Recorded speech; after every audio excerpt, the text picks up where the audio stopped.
Hi everybody, I'm just going to do the recipe class a little bit later for the bircher muesli or the overnight oats because I know some of you struggle to get on Zoom, and I've just run through the video and I was going to post it up live, but it's quite noisy because a lot of people were not on mute and there's quite a lot of noise going around. So for those of you that have just messaged me that said you missed it and you're upset, I'm hoping you're going to see this now. Please join in, or you can watch this on replay, and that's why I'm going to do it on a live. So we're going to make some bircher muesli. This is one that I've just made before, and you can see it's two-toned. I'm going to show you some different ideas for how you can flavour it. So this is the plain one at the bottom, and then I've made a kind of chocolate one, and I've just chucked a few grapes on top. So when you serve it, you can have some fruit. You can add some chopped fresh fruit, or more dried fruit, or sweetener, or things like that, okay? So for those of you that are watching me live, and I can't see exactly who it is, so if you want to, if you've got all your ingredients ready, that's absolutely great. If you haven't, I'm just going to give you a little recap.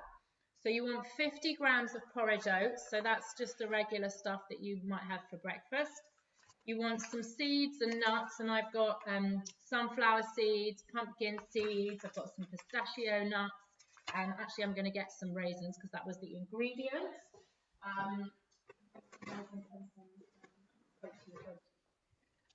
Sorry, raisins, back again. And then you're going to need some milk and some yogurt. Now, I had lots of questions about that. You can use whatever you have. So I've got regular milk. If you're vegan, use a vegan milk. You can use orange juice, anything like that is absolutely fine. And the same with the yogurt. I've got skyr, but Greek yogurt, or a non-dairy yogurt, or anything flavoured, absolutely fine, not a problem at all. It's quite flexible. You're going to need some cinnamon. That's for the plain one really, but again, other spices would be really nice as well. And you're going to need one apple. So we're just going to do that, and a grater, and a mixing bowl, and some scales, and just some spoons, okay? So I'm just going to run through this really quickly. Hi, Amelia. Hi, George. I'm hoping George is there. I'm so sorry that you guys couldn't get on. I don't know. I had a few people saying that they couldn't get on. So I thought I'm going to do this right now so that you guys can all see and don't miss out. So I'm putting this here so I can copy all of your, watch all of your comments. Perfect. Right. So we're going to start. If you've got it measured out because you're cooking with some little chefs, then that'll be fine. You just want to find your bowl with the porridge oats. And if not, then you want to just take your scales, put your bowl on top. I'm going to set it to 0, and then we're going to weigh in 50 grams of oats, okay? I'm going to pop in 50 grams. It's probably all that I've got left in my bag. Oh, bang on. How perfect is that? So 50 grams of oats in there. And then you guys will be able to tell me if this is wet or dry. So these are our dry ingredients, aren't they? So we're going to add all of our dry things in. Now, I've got some different seeds here. So I'm going to show you. Let's see if you guys know what they are. So these ones are, without cheating and showing you, I don't know if you can see there. If I hold them up in front of a bit of paper, that might be a bit better. So you can, ooh, that's not going to help. There, if you can see them. They're kind of quite big, sort of browny black, and these are from that huge orange vegetable we have at Halloween. So these are pumpkin seeds. So I'm going to put some of those in, just a little scatter. You might have a packet of mixed seeds, and that's also fine. And then I've got some of these seeds, and we'll see if you know what these are. And these come from a beautiful flower in the garden. Can you see there? Little light brown seeds. These are sunflower seeds. I'm going to put some again, a little shake in there. And then I've put in some really lovely nuts, and I know a few of you before put these in as well, but any nuts that you want are good. And these have got an amazing colour. These are nice and green. They smell amazing. So these are pistachio nuts. So the pistachio nuts are going to go in too, and they're going to go in there. And because they're all dry, my last dry ingredient is going to, actually not my last, I've got my special ingredient here. So I'm going to put in some raisins. And you can see, I was asking you before, raisins are dried, hopefully you'll know, because they're this week's ingredient, they're dried grapes. So there are my raisins. So I'm going to put some raisins in. And all of this is going to soak up all of the liquid. So when you have this tomorrow morning for breakfast, or maybe tonight for pudding or something like that, you're going to see how much bigger those raisins are, okay? So I'm going to pop that in there, and then we need a small bit of cinnamon, so just the end of my teaspoon. I'm going to pop that in. And then you can give that, all of your dry things, just a really nice mix together, okay? So if you're watching live and you're cooking along with me, say hi so I know that you're all there. Anybody's got any questions, feel free to ask. So this is just for all of you that I'm sorry couldn't for whatever reason log into Zoom. So I didn't want you to miss out because the Zoom recording's a bit chaotic to share. It's got a lot of noise on it. So I thought this is going to be easier. So hi, George. I'm glad you're happy. I'm happy to have you too. So I've got all my dry ingredients in there and they're all mixed in, and that's why I put the cinnamon in there now. So you can really see that it's all nice and mixed. And then we're going to add in our wet things. So you want to take your yogurt, and we're going to use 100 grams of yogurt. I'm going to get a clean spoon. So you're just going to spoon in 100 grams. This is really good practice for all of you measuring, doing your maths. So that's about 100 grams, a little bit more. Perfect. And then what I need as well is a bit of milk. So we don't measure milk or any liquids in grams, we measure them in milliliters. So if you've got a nice set of electric scales like mine, you'll see there's usually one button is the on and off, and the other button is the unit. So if you want to press the unit until it comes around from G onto ml for milliliters, that's what you want. And then you're going to pop it down, put your bowl on top again, set it to 0, and you want 100 milliliters. Now I'm going to show you how to make a different flavored one, and we had somebody before who was also doing this, making a chocolate orange one. So if you're doing something like that, then use orange juice, or you can use apple juice, or whatever you want. It doesn't have to be milk. It certainly doesn't have to be dairy milk, it's absolutely fine. And then all we're going to do is we're just going to mix those together, okay? I'm going to mix it really well. Now, it looks really soupy. Do not panic. And I want to show you what happens because these oats are rather magic, a bit like a sponge. So if I do that now, I don't pour it, but you can see it's just dropping. It's like soup, isn't it? And while we're waiting for that to thicken up a bit, we're going to grate our apple. So if you take your grater, and you want usually the kind of thicker grater like this, but if you've got the thinner one, that's fine. And then when we grate, we don't put our fingers right down there because we don't grate our fingers. We put our fingers on the top. And I'm using the skin, I've washed it, it's a nice eating apple, but we're going to grate half of it like this, all the way down, and then I'm just going to turn it, and I'm going to keep going, right until we get into the core, okay? And then you're just going to do that all the way around.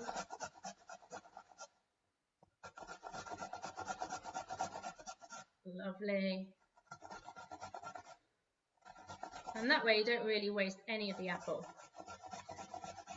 And then I know some of you are probably hungry because I had a few people munching the rest of the core before. So kind of like that. And then, hi Hilary. And then all you want to do, if you've got it in a grater like mine, don't waste any of it. So scrape off the top with your fingers straight in there.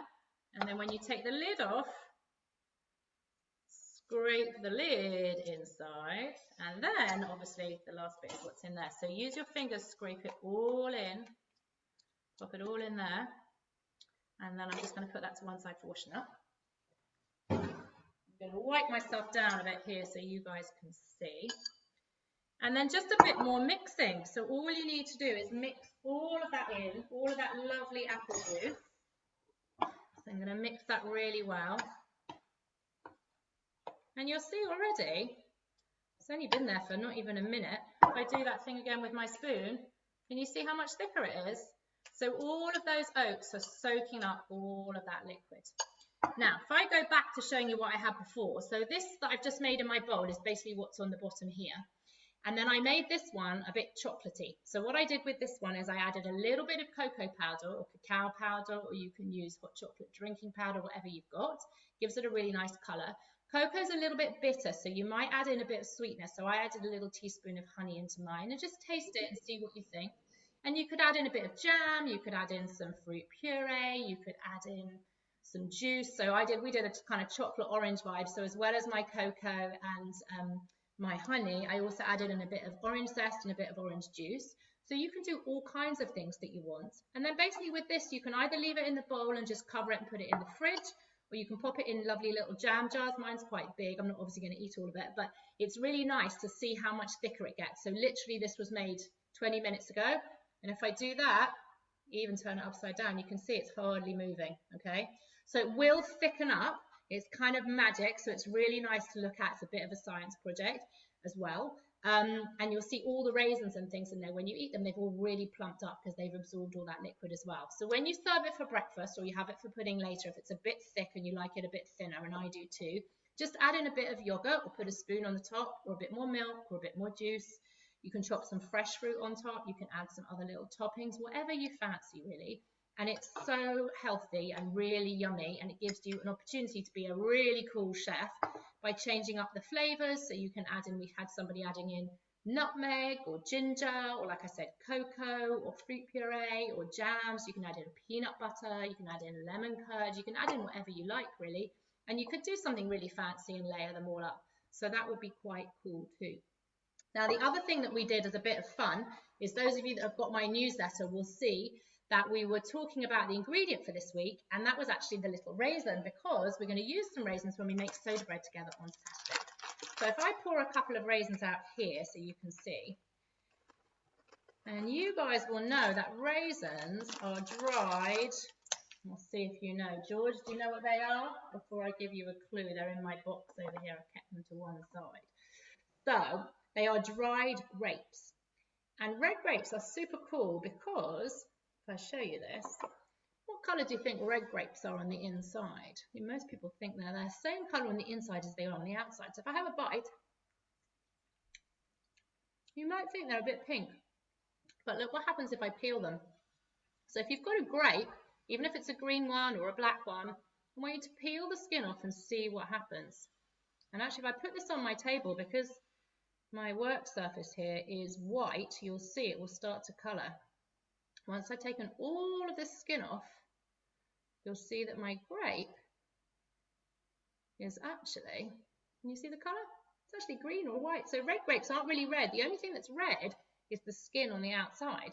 And actually, on this table here, if I squeeze it, I squeeze a bit onto my piece of paper. Let's do that for you. You'll see that. If I squeeze a bit here or leave it, you can see it's sort of giving a bit of a red colour there as well.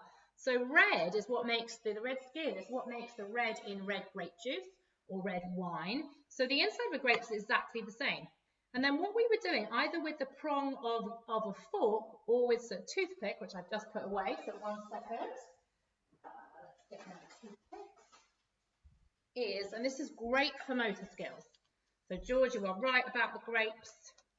I've got it here. Let me have a look. Now, what you can do is you can practice picking up grapes, and grapes are quite tricky because they're going to roll. So let me move this here so you can see.